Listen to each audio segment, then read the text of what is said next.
Well, it's 1:01 here in Florida, and so I want to give us as much time as possible. Agents will be coming in as we start going, but I want to be respectful of everyone's time. And I just want to thank you guys all for joining the call today. We are kind of revamping our rooms atmosphere. If you guys can't tell, we're starting to integrate other meeting places into our rooms platform, just to make sure that we're able to engage and talk to one another in a more effective way. So while Tony is speaking today, feel free to utilize any of the reactions, any of the chat functions, anything like that. In fact, we encourage it. And so today, Tony's actually going to be talking about a topic that I find personally very interesting, because psychology and consumer behavior has always been something of personal interest to me. So I am definitely excited about this, and I hope that you guys are too. So he will be talking more about using psychology to build instant rapport with your clients, with other agents, with anyone you come across. And so Tony is a fantastic speaker, and he's got a wealth of experience and knowledge. And so I really highly encourage you guys to ask any questions in the chat, should you have them. And with that, I'll let Tony take it away. The floor is yours, Tony. Awesome. Thank you so much. Thank you for that great intro. Of course. So today we're going to be talking about the psychology, basically psychology of selling, or more, it's more defined as the study of behavior characteristics or behavior styles. And how that comes about is, we're all different. We all come from different backgrounds, different countries. We're all different sizes and shapes and colors, and we're all raised a little different. So our behavior comes kind of a combination of our upbringing and part of just a personality that you're kind of born with. And this study shows that there's 4 basic personality traits out there. So just as a question, you guys, have you ever met somebody that you met them for the first time and you just hit it off? You just hit it off. It felt like you've known this person for many, many years, and you just became best buds, right? And just on the opposite side of that, have you ever met somebody and it was just awkward? It felt cold, it felt distant. The body language, that other person was like closed and reserved, and it just felt awkward. You couldn't wait to get the hell out of there, and they couldn't wait to get out of there, right? Because it just felt so awkward. The reason for that is the person that you had that immediate bond with probably, in most cases, resembled your personality trait.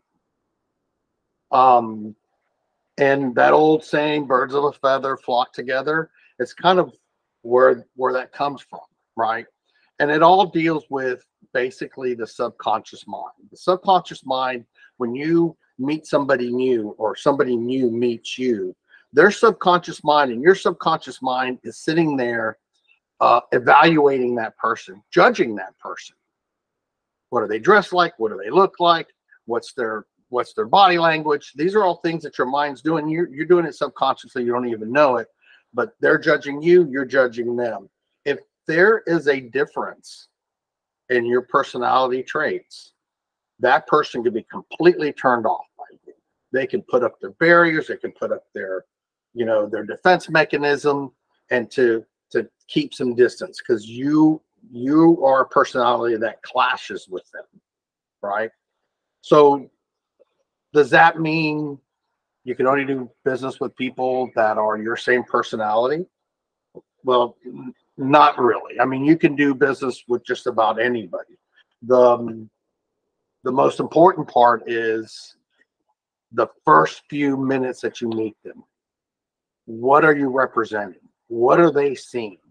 And so with what we're going to cover, you're going to see that in order to build that bond with all personality traits, you have to kind of mute some of your traits and not just become a chameleon or somebody that, just being fake. All you're doing is just holding back. And I heard this story that a while ago that made me really think about this. There was this girl that had been going on blind dates and hadn't been successful. She'd been going on multiple blind dates, and she was going on a new one, and she asked her friend, hey, can you have any advice for me? Because I'm really looking to have a relationship with somebody. And she said, girl, don't tell your life story, and don't let all your crazy out on the first date, right?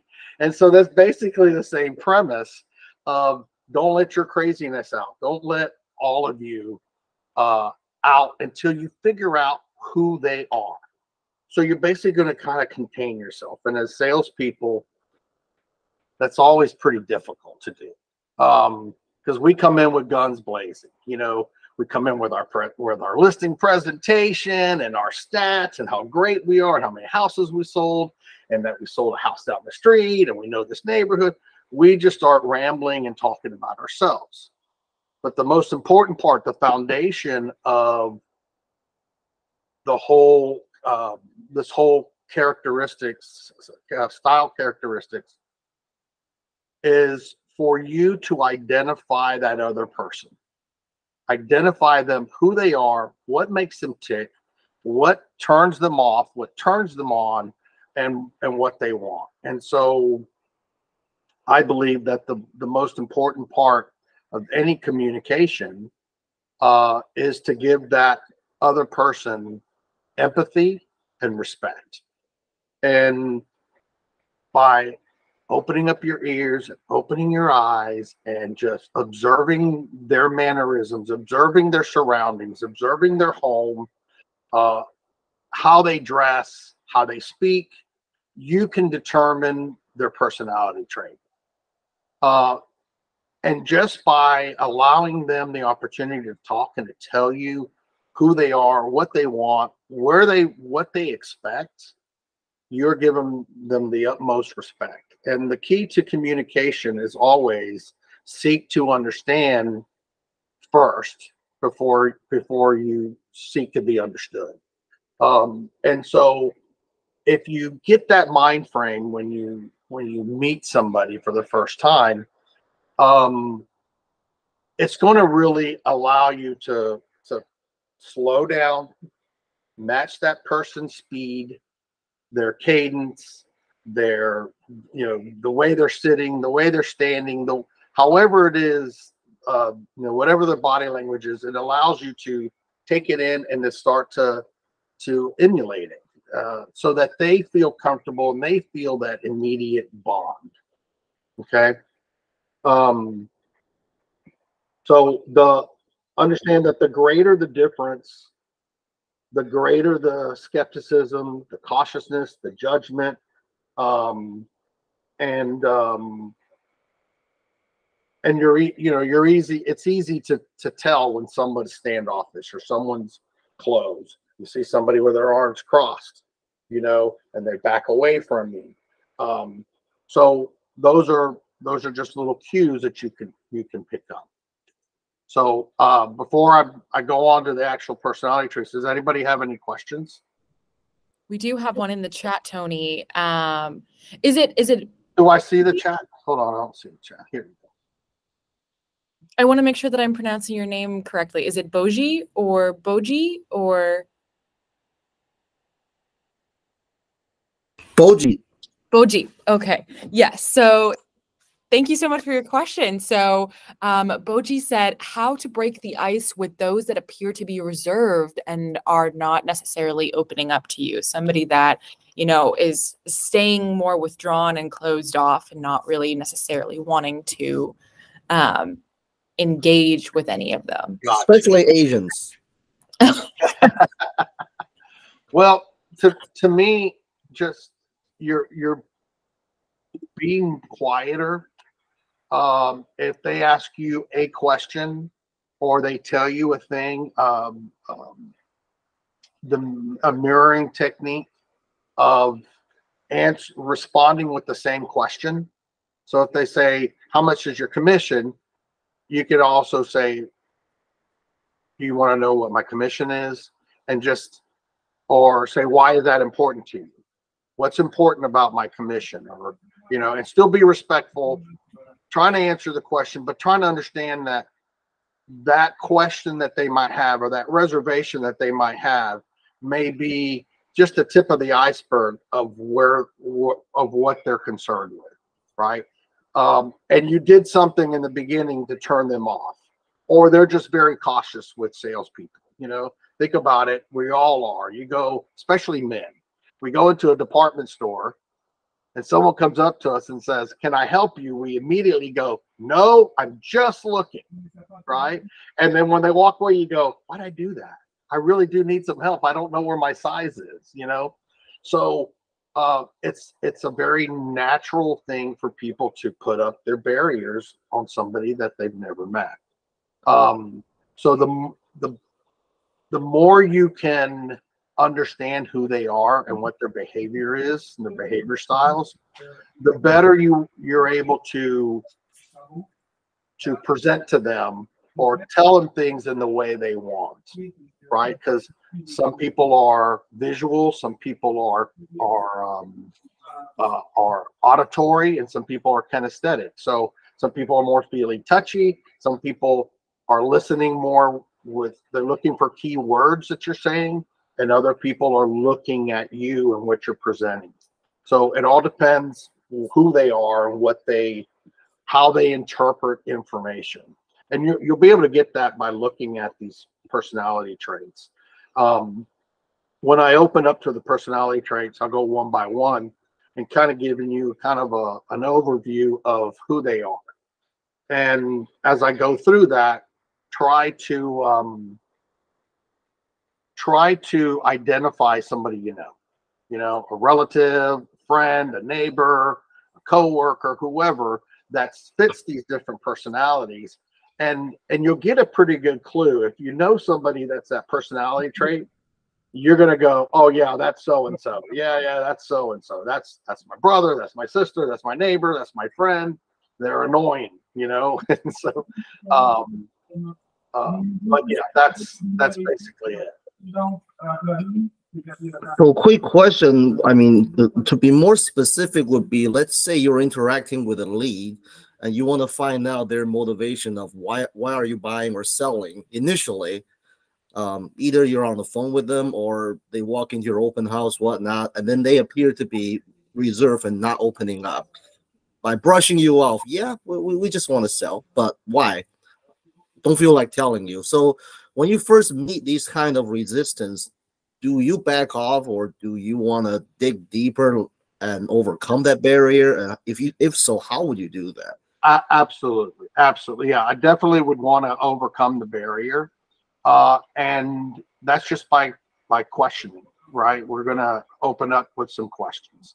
And depending on the personality traits, how you pose that question is going to be very important. Okay. And you'll see what I'm talking about. I'm going to share it with you here in just a second. Yeah. You're going to see that they all look at things different. And just a quick example is one of the personality traits. They don't want all the detail. They just say, "Hey, don't waste my time. Tell me what you're going to do and be done with it. I don't need to know. I don't need to feel the labor pains. I just want to see the baby," right? And then there's other people that say, "I want to feel the labor pains. I want to know where that baby came from. I want all the detail," right? So if you give the person that doesn't want detail all the detail, you lose them in the first few seconds. Their eyes gloss over. You can see them looking off to the distance. You lose them. Or if you're very fast paced and talkative, and you don't let one of the other personality traits talk, they don't feel like you're bonding with them. They're more the touchy-feely people. They want to make friendships and relationships, and here you're just feeling. So those are things that will turn people off and turn them away from you. So you have to kind of read their personality traits.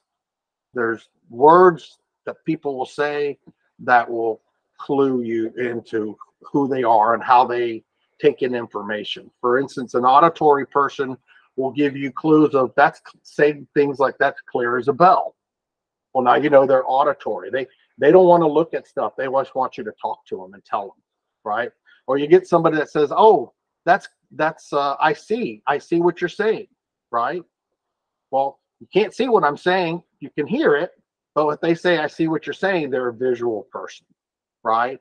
And if someone says, "Oh, this house," you're taking someone in to show a house, and they go, "Yeah, I don't know. It doesn't feel right. It checks all the boxes. This is the perfect house, the perfect neighborhood. It just doesn't feel right." They're a kinesthetic person. So those are little clues that you can use to help you identify where they're going to fall. Okay. So am I able to share now? Yes. Okay. Yes, you should.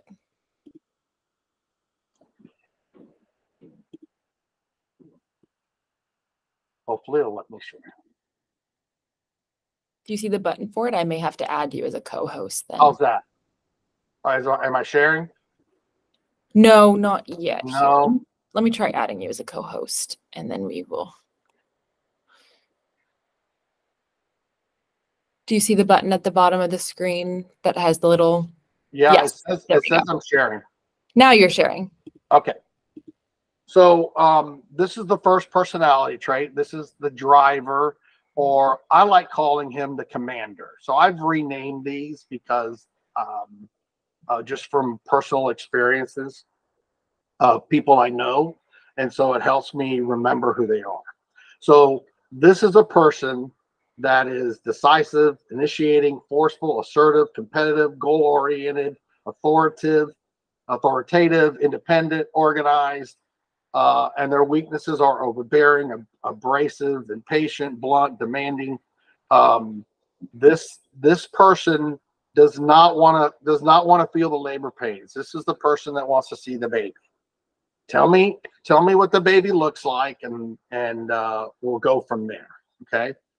So and then after I go through all these, you're going to see how each person views us, right? Views your personality trait. So as we're going through this, pick out your personality trait. Say, I'm this. You're always going to have a primary personality trait, and then there's a secondary one where you have some of the attributes or traits of another that's your secondary. Okay. So any questions on the driver? All right. So here's the expressive, or I call them the entertainer. And this is your typical salesperson, right? Your typical used car salesperson. Charismatic, confident, gregarious, persuasive, and just, impulsive, superficial, unrealistic, overconfident, poor listener. They're self-centered. They're just, I want to tell you about myself. So this is what most salespeople are like. And you're going to see each of these traits that there's some specific careers that you see people in these. Okay. All right. Next one is the amiable.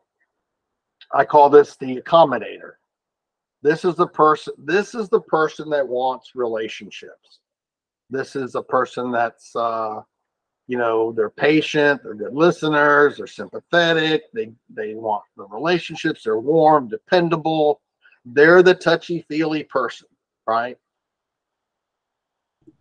I feel like you might find a lot of these in like psychologists or people that work in the health industry and have to do a lot of absolutely, like nurses, work. Yeah, like a nurse or customer. I mean, these are good customer service people too, mm-hmm. right? They're 100%. they don't take big risks, right? They're about being safe too. Exactly. Social work, healthcare. Exactly. And there's salespeople like this too, right? Exactly. Because I feel that I'm the expressive and the amiable, right? I think I have both of those. So because I love relationships, I love building friends, I love making people happy, and that's all part of it. But I'm also love to be the center of attention, love to cut up with my buddies, that kind of stuff. So the next one, the fourth one, is the analytical, or I call this one the accountant, because more accountants are like this. This is the person that wants detail. This is a person that wants to feel the labor pains and wants to see the baby. They want to see the whole thing. Where'd that baby come from? How did it get here? Right? They're very careful. They're obsessive. They have the analysis through paralysis. They're very suspicious of everybody else. They have to check it themselves. They're gonna fact check you, right? So whatever you tell them, they're gonna fact check you, make sure that you didn't try to pull a fast one over, right? So that's this type of person. Any questions?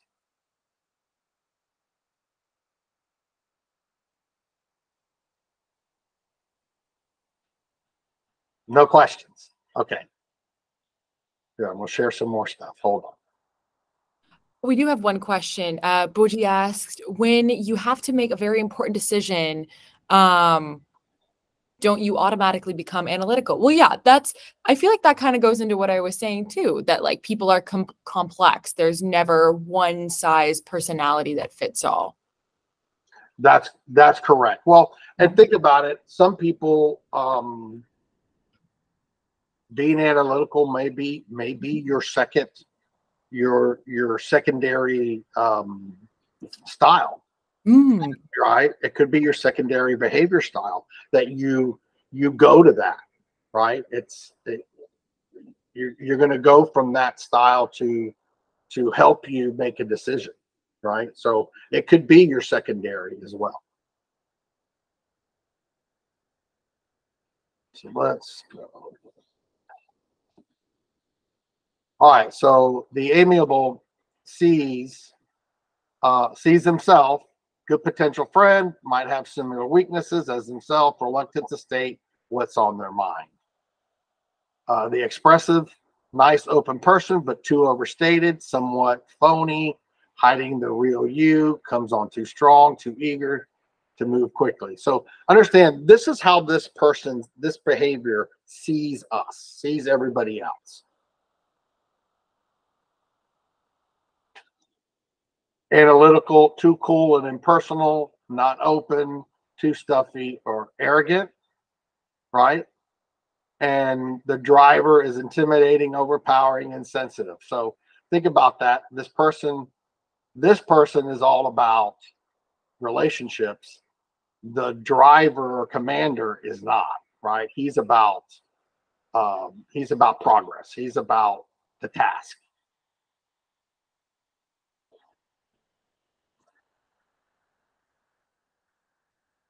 So the analytical, very thorough and detail oriented, takes too long to reach decisions. So this is how they analyze themselves, right? This is how they analyze. The expressive gives claims, not evidence. Too unstructured, not prepared, gives you fluff, not substance. So there's a clue that the analytical, they want details. And too much salespeople, we just give them fluff, right? Feely good words. Over concern about human side of things, not concerned enough about the task. So remember, task oriented.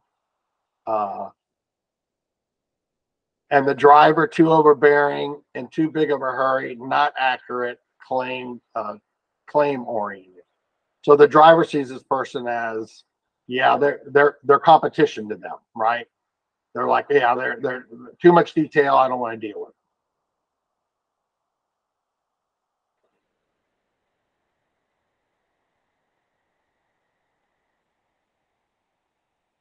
Here's the driver, the commander,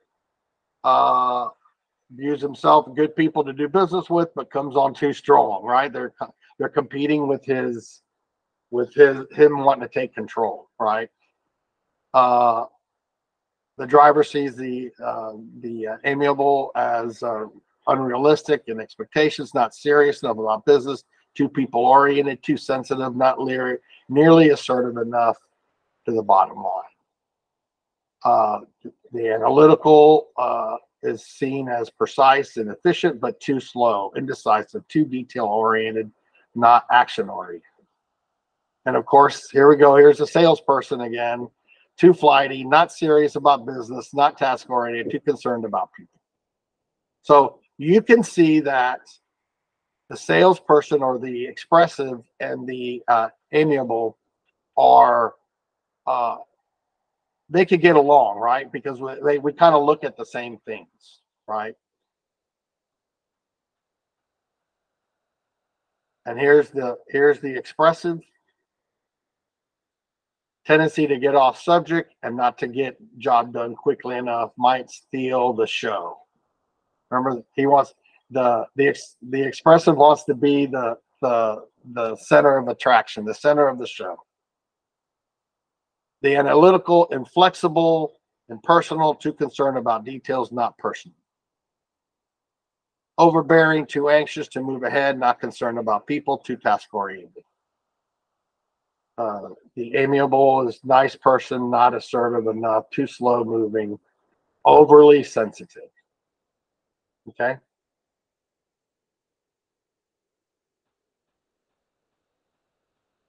All right. Any questions?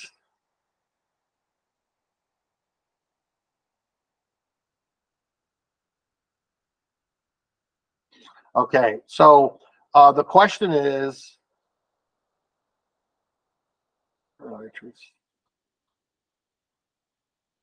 yes. So the question is, do you think similar personality traits attract or opposite traits actually attract? I feel that if you and the other person are strong drivers, you actually won't get along working together in a romantica relationship. Yeah, no, the opposites. It's been proven that opposites actually do not attract, right? So similar personalities, because we're a lot the same, are better suited to do business with each other, right?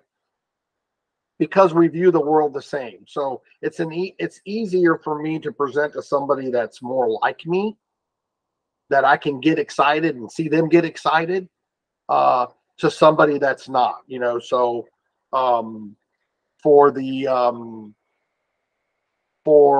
let's say the driver, right? To me, the success I've had with drivers in the past is really shut up and listen, right?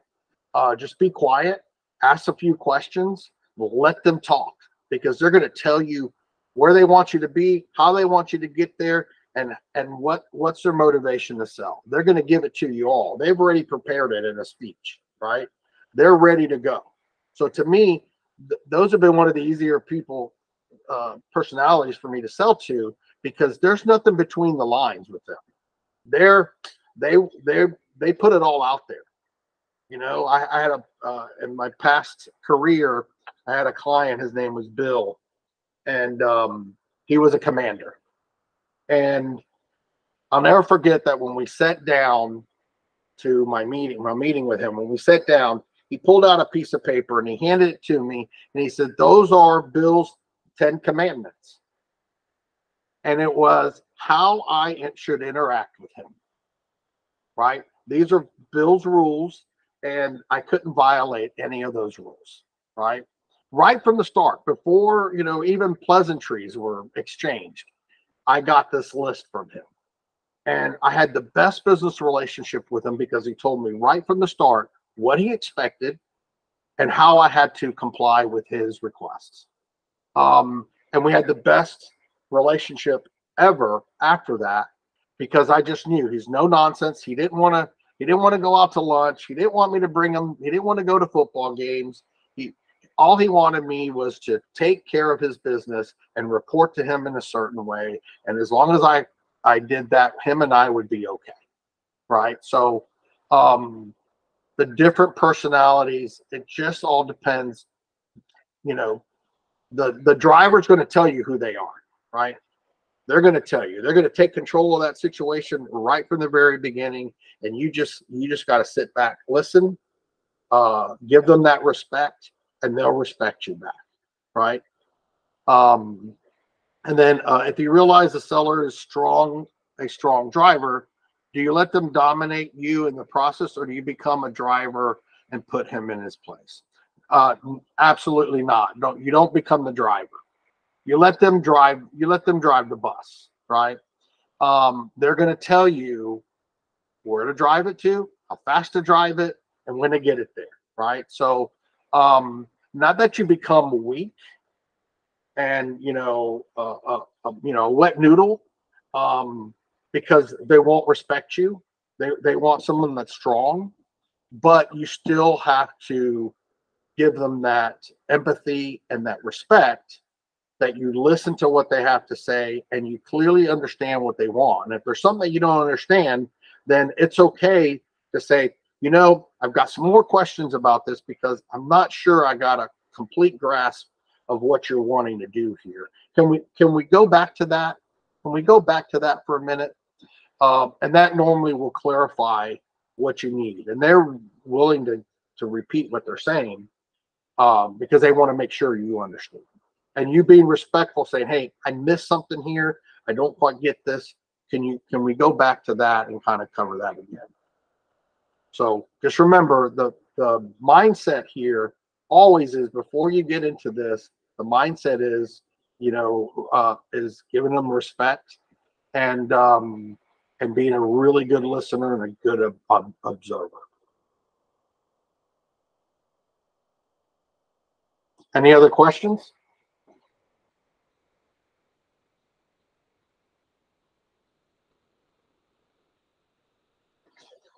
See what else I want to cover.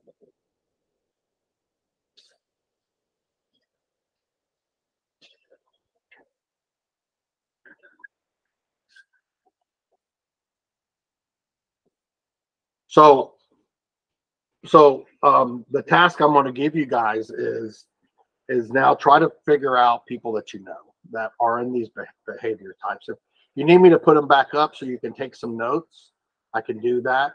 Does everybody want me to share those back up there with you? No, don't care. Feel free to drop in the chat if you want Tony to pull those sheets back up, or Tony, if you want to send those to me afterwards, I can send them out to everyone that was attending today's session. Gotcha. Yeah, just always remember that the key is empathy and respect. If you start out with that and just be quiet, listen carefully, ask some questions, but listen to what they have to say, you're going to be able to uncover their personality trait, right? What they look for, what's their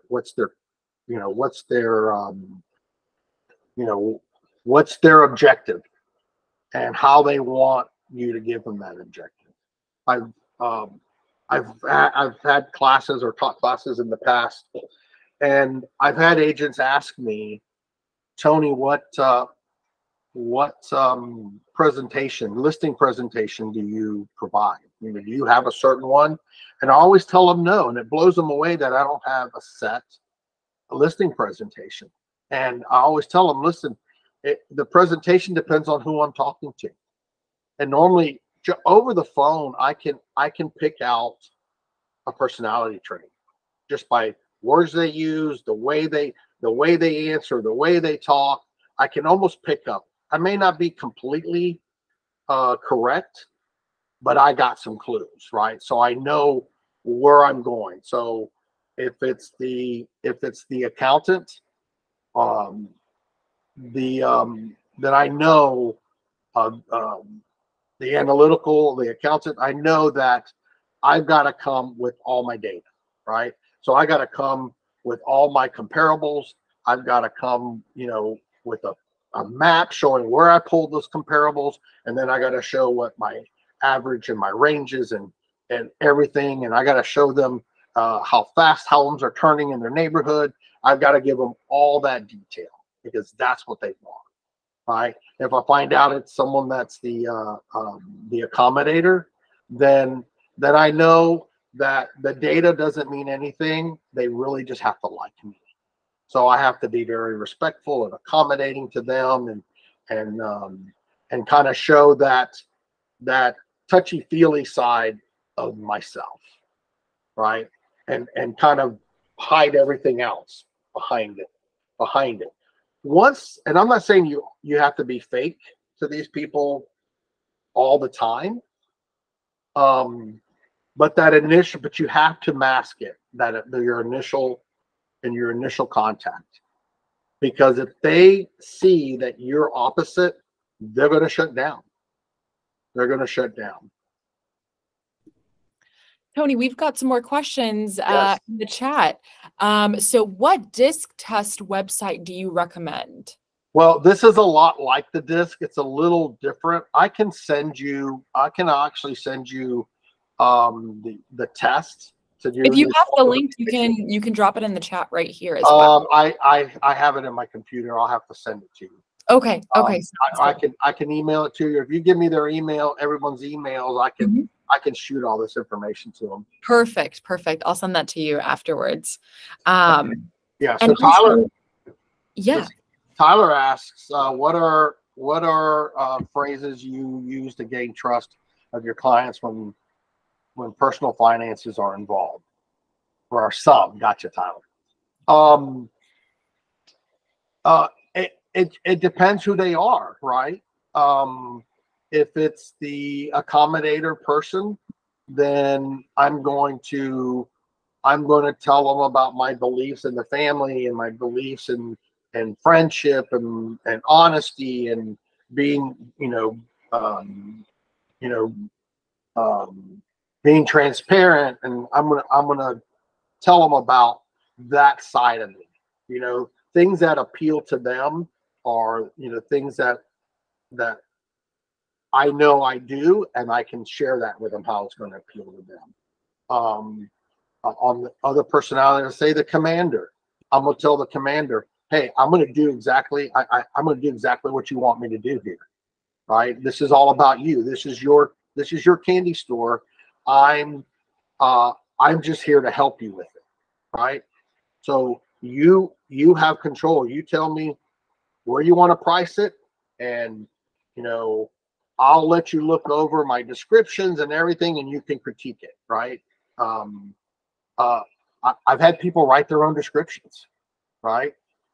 I'm like, hey, I'm not a poet. I'm not a writer. If you'd like to write your own description, I'll be more than happy to use it, right? And if they're too wordy or too long, then I have to tell them, look, you're going to lose people or whatever. But I try to just make everything how they want it, which is giving them the empathy and the respect, right? And if something doesn't work, then you kind of, for instance, I've had people that tell me you want to list their house for a lot more than what I think it's worth, right? I will tell them I think that's high, but I've been wrong before, and I'll be more than happy to list at that price. Just understand that after 2 weeks or 3 weeks, if we're not getting a lot of activity, then we're going to have to revisit the price. And I set that parameter up front to say, hey, you do what you want, but then we're gonna have to revisit it because you don't want this to be on the market for for 90, 120 days, 200 days, whatever. So, and most people understand that. We'll come back in 2 weeks and we're going to evaluate our activity and see if maybe we need to position ourselves price wise better in the market.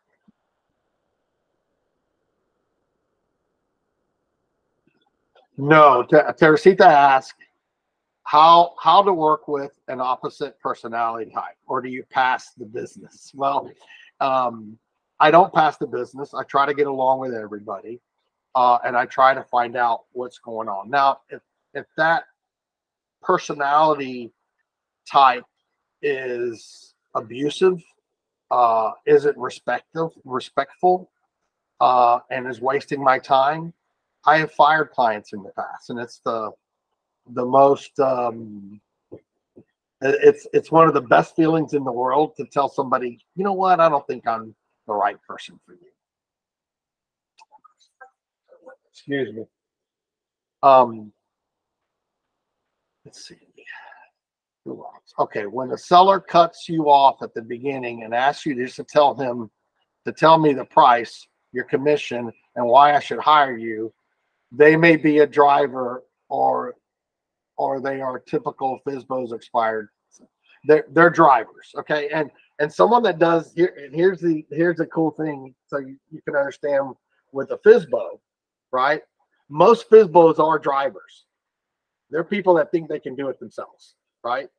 They're like, nobody's smarter than me. I can sell my own house. I don't need no agent, right? So yes, that's a clue that probably 80% of FSBOs are drivers. They're that personality trait. So yes, they want the data, right? And they're telling you. So a perfect answer for the data for that where they say, just tell me your price and your commission, then your answer to them is, okay, how do you want me to tell you about my price? Right? You throw it back at them. You throw the same question back to them. Well, what can I tell you about that? What can I tell you about my commission? You want me to break it down for you? Let me tell you what my commission is. My commission is 5%. My commission is 6%. I give to the buyer's agent in order to incentivize them to bring a buyer to your home. I give them 3%, right?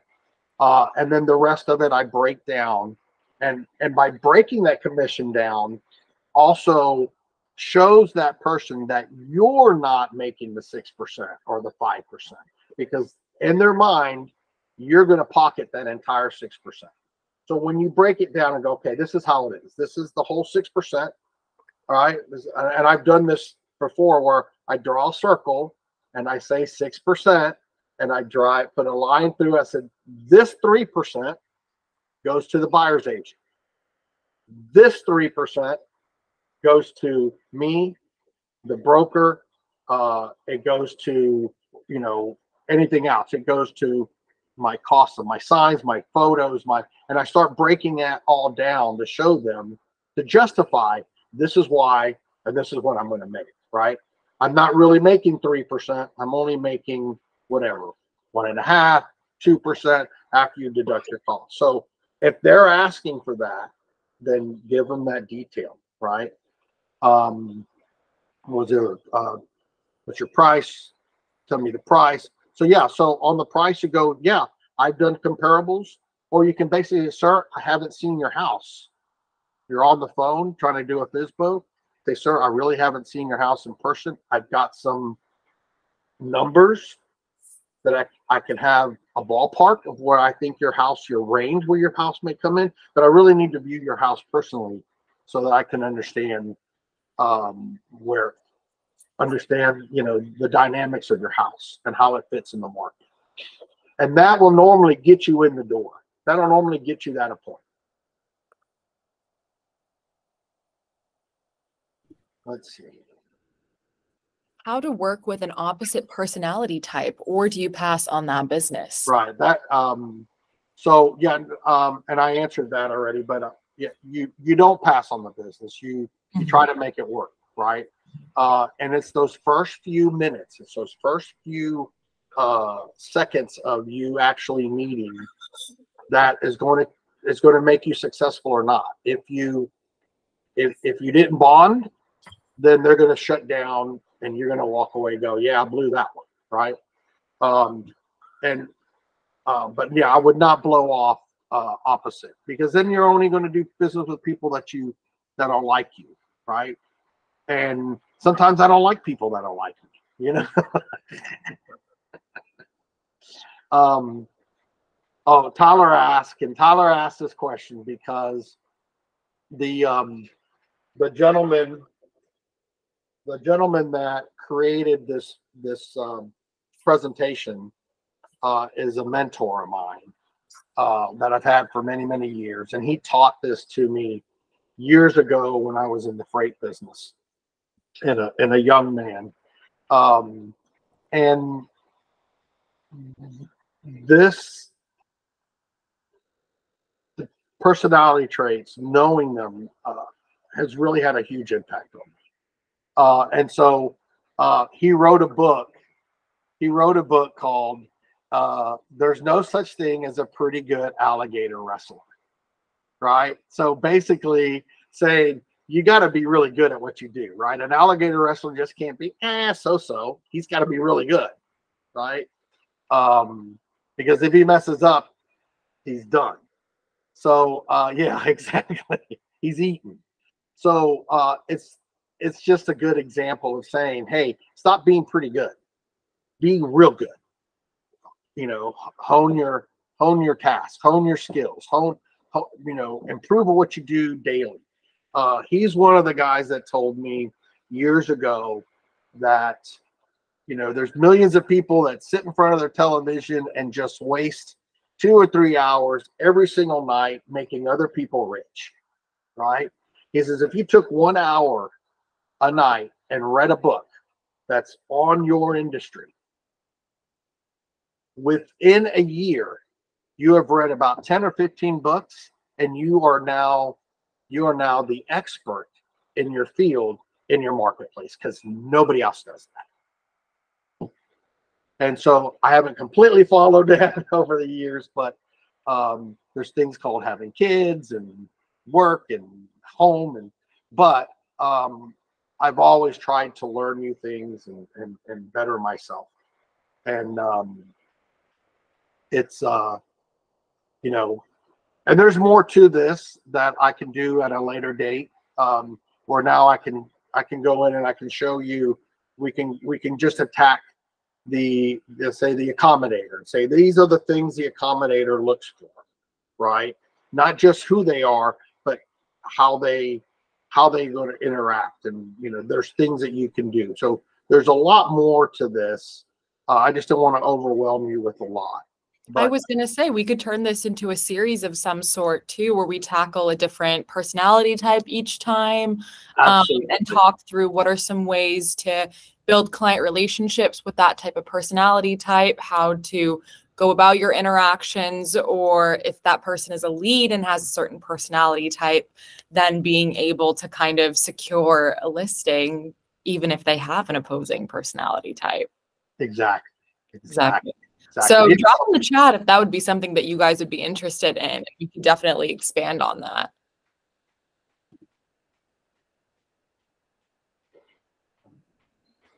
Okay, so how to communicate with a seller being childish, emotional, like saying, oh my God, I can't sell this house at that price, then I don't know what to do.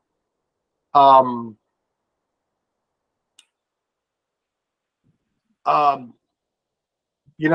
not sure how to answer that, because I think there's more involved in that question. Mm-hmm. Not necessarily are they being childish to me, but if someone says, I can't sell my house for less than this, there's some financial goals there, right? There's some financial needs.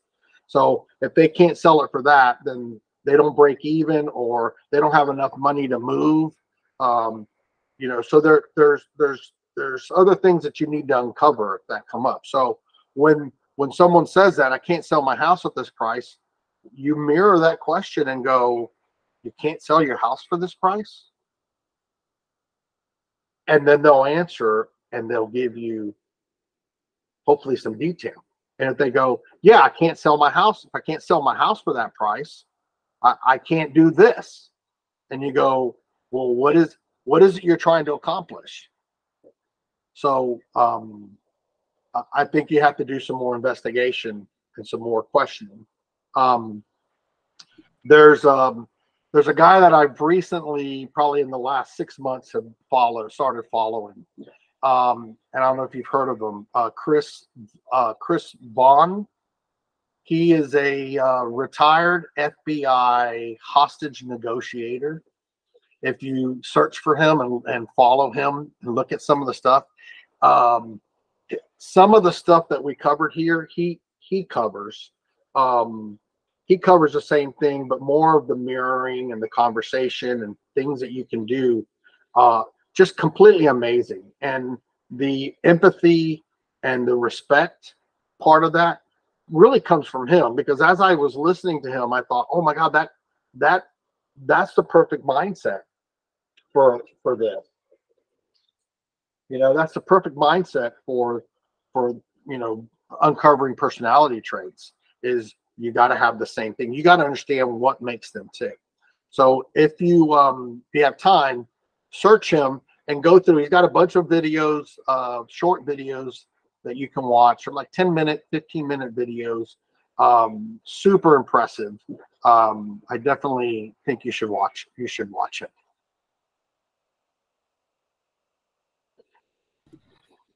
Tyler, I think, had his hand raised. So we'll tackle that first. Tyler, do you have a question? Nope, sorry, just hit the wrong button. Oh, no, you're all good. You're all good. All right. Okay. Okay, so what do you exactly mirror and match? I love that question, right? And that's kind of that kind of takes you out of the personality traits, though. It's more of mirroring and just lost my train of thought. But it's more on the mirroring side or the communication side, but it's just as important. So what do you mirror and match? Very simple. You match the tonality of the person. If they speak at a high pitch, you raise your pitch. If they speak at a low pitch, you lower your pitch. If they speak at their cadence is fast and quick, then you speak to them back fast and quick, right? If they sit back in their chair, you sit back in your chair. If they lean forward, you lean forward. And you're going to feel awkward doing this, but it's really a subliminal way of them seeing you like them, right?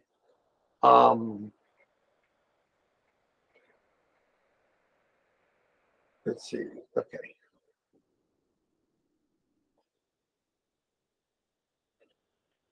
Yeah. So on a 70-year-old, now you got to slow down.